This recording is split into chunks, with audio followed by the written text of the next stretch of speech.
سحور او فطار سريع من غير بوتاجاز ولا فرن. هنعمل الفطاير او العيش الصغنون ده من غير اي نار ولا اي فرن وفي 7 دقايق بالظبط. اسرع حاجه ممكن تخبزوها او تعملوها اصلا على الفطار او السحور، حلوه قوي ومميزه جدا في العزومات سواء على السحور او الفطار او حتى لللانش بوكس، مفيش اي مشكله. المهم ان هي سريعه وبتتحشي اي حاجه وخطيره. انا هنا عملت العجينه بتاعتي اللي انا متعوده عليها ونزلتها لكم كتير قوي قبل كده، هكتب لكم المقادير بتاعتها تحت الفيديو. سبتها تخمر معايا ساعه، بعدين بدات ان انا اكورها كور صغيره جدا، يعني انا مش عايزه الكور تبقى كبيره وبراحتكم، بس هي كل ما تبقى صغيره كل ما تبقى كيوت وشكلها حلو قوي. والنجم معانا النهارده الساندويتش ميكر بتاع فلامينجو. فلامينجو شركه مصريه 100% وموجودين في السوق المصري من اكتر من 15 سنه. الساندويتش ميكر 800 واط والسطح بتاعه نون ستاك فسهل التنظيف، وفي لمبات كده صغيره بتعرفني الساندويتش ميكر سخن وجاهز ولا لسه. اول ما سخن اللمبه فصلت فتحته. عايزه اقول لكم سهل في الاستخدام جدا.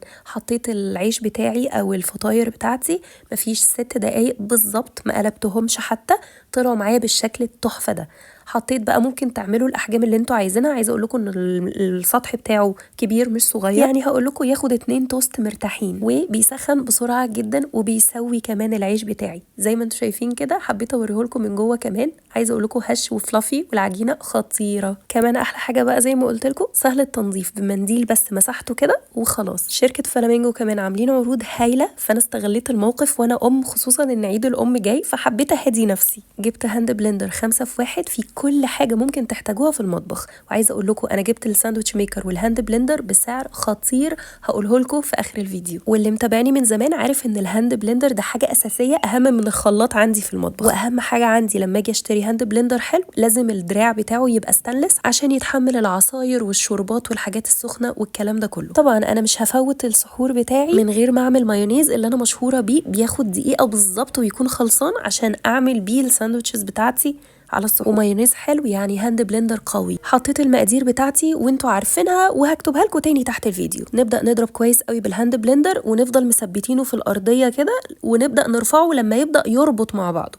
وهنا خلصنا وربط معايا، وشفتوا احلى مايونيز دلوقتي عامل ازاي. المايونيز ده يعني نينجا بجد، منقذ في اي وقت ولاي وصف. وعشان ما نحسش بالعطش تاني يوم قلت لا اعمل سلطه زبادي بالخيار جنب الساندوتشات دي عشان تطري على قلبنا. الكبه بقى 500 مللي فبتاخد كميه كبيره. حطيت زبادي وخيار، عصير ليمون، فص ثوم صغير خالص، ملح وفلفل اسود، وضربتها. عايزه اقول لكم اقل من 30 ثانيه كانت خلصانه معايا. عايزه اقول لكم كمان الهاند بلندر ليه سرعتين، ده غير كمان زرار التربو اللي بيخلي الضرب اسرع واقوى. خلصنا السلطه بتاعتنا، نبدا نحضر الساندوتشات بتاعتنا. احشوها اللي انتوا عايزينه. انا حطيت مايونيز، خس، شرايح طماطم، وشاورما فراخ كانت باقيه من الفطار. وعايزه اقول لكم ما خدتش اي وقت ولا اي مجهود، يعني بعد كده مش هتحملوا هم اصلا ان انتوا تشغلوا فرن او بوتاجاز. اي حد صغير حتى مش هتخافوا عليه من النار، هتعملوه في الساندوتش ميكر. شايفين قد ايه كيوت وحلوين قوي؟ يا دوب قطمتين بس وتبقوا خلصتوها. ممكن كمان تحشوا العجينه قبل ما تسووها في الساندوتش ميكر وهتستوي معاكم وهتبقى شبه الفطاير المحشيه. ومع اني عندي برد بس لازم اشرب حاجه ساقعه، فمش هعدي اليوم من غير ما اشرب اي حاجه،